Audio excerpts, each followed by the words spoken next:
libaaxii uu dhegta ka qabtay markaasuu yidhi yaa asad yaa qaliila aladab yaa ku baray libaaxow edab laabayow martidayda inaad dhibta yaa ku baray uu yidhi markaasuu madaxa raariciyey markaasuu saynta saas yidhi waa ku nabad yeelay adiga iyo martidaaduu ka wadaa inta ka baxuu yidhi edab maliida nin weli ilaahay allah ka raadi noqdee caarif ah ahlu kashfi ah waxaa u soo martiyeen niman axkaanley ah hadday u soo martiyeen waxay yidhaahdeen sheekhow markaan kuu soo soconnay waxaan soo aragnay war biyo ah oo biyo oo nadiifaan soo aragnay waana marti qaadaye bal shaaha intaad noo karinaysid noo ogolow bal xoogaa isku soo qaboojinne markaasuu yidhi orda waa yahay hadday tageen ay dharkii qaar ka mida dhulka dhigteen oy surwaalada isku reebeen ilaan culummada lama ogolo qofka inuu isku wada qaawiye biyihii ay galeen libaax meeluu ka yimid aan la ogayna digsoo yidhi markaasuu culummada dharkeeda ku fadhiistay yaa ka kici doona markee culummada naftaa u timid ilaahow waxaad ii abuurtay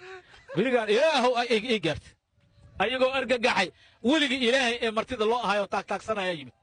libaaxii uu dhegta ka qabtay markaasuu yidhi yaa asad yaa qaliila aladab yaa ku baray libaaxow edab laabayow martidayda inaad dhibta yaa ku baray uu yidhi markaasuu madaxa raariciyey markaasuu saynta saas yidhi waa ku nabad yeelay adiga iyo martidaaduu ka wadaa inta ka baxuu yidhi edab maliida dharkooday soo qaateen guriga haddii la yimid oo nafta ku soo noqotay waxay dhaheen sayidii waxaan ku weydiinaynaa adigii annaga farqiga noo dhexeeyo haye annagana cabsi iyo naxdin daraaddeedee nafta naga dhici rabtay adigana waxaad annaga ka cabsanaad dhegta ka qabatay sida cunugaad dhashay oo kale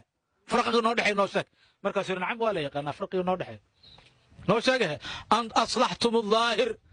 fakhiftum min alasad wa aslaxna albaatin fakhaafana alasad aslaxtum aldaahir daahirka koraad u wanaajiseen culamo allah khamiisba khamiiska u qorxan dharba dharka u qurxan daahirka oo la qurxiyana xaba ma taro fakhiftum min alasad waa kaasuu libaaxa ka cabsateen laakiin wa aslaxna albaatin annaka awliya ilaahi haddaan nahay baatinkaan islaaxina qalbigaan ku dadaalnay dharka kan ugu xunba aan wadan haddaan rabnee fakhaafana alasad markaasuu libaaxa hee naga cabsaday awliyada ilaahi waa saas quluubtay qalbiga ay ka barbaariyeen qofka mu'minka xilliyada qaar waxaan isweydiiyaa ma garanaysaa anuu salaad u taagan alla subxaana watacaala hor taagan hadduu libaax iga soo horbaxo salaadaas ma sii ka milanaya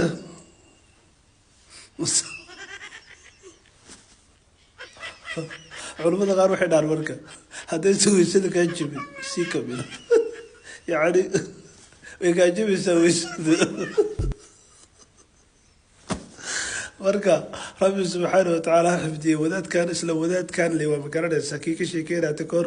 eygii karaamada laqay kadibna duurjoogtu ay ka hiibeysanaysa haddana libaax ayaa sankiisa iyo dhegtiisa lagu falfalaaday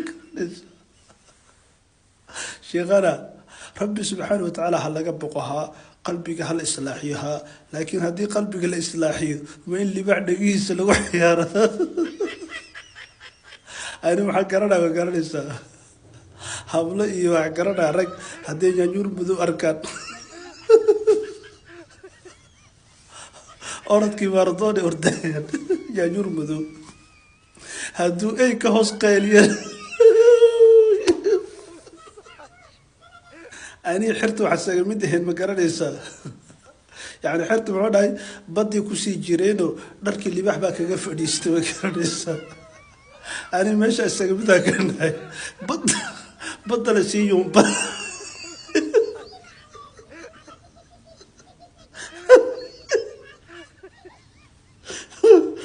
ani libaax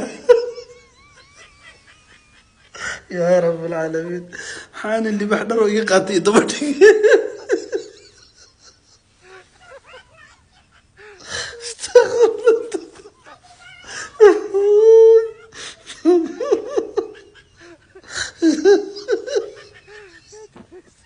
libaax dhar hadduu ii qaato